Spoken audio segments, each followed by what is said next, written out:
So if we go back to our comfort food, we have Tyler Warren at 6. I've mocked Warren to the Jets.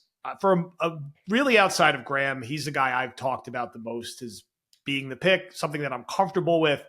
And it makes me feel better seeing you guys have him at 6 because the value's there. I agree with the general sentiment that you and Max and others have been arguing that he is going to impact the game on all 3 downs. He is going to help the situation at right tackle. He's going to help the situation at pass catcher, and he's going to play with a certain physicality and mentality this offense needs, and that will match up to the identity they're trying to build.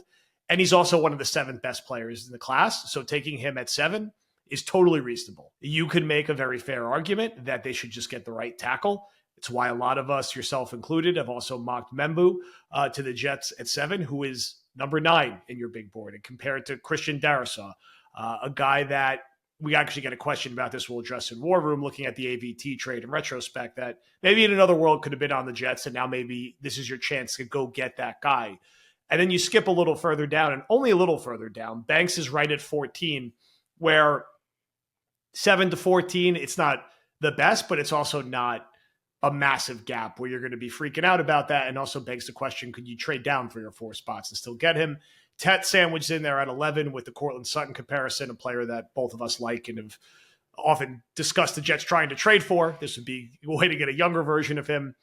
Not really being talked about a ton. That doesn't mean that he's not potentially in contention.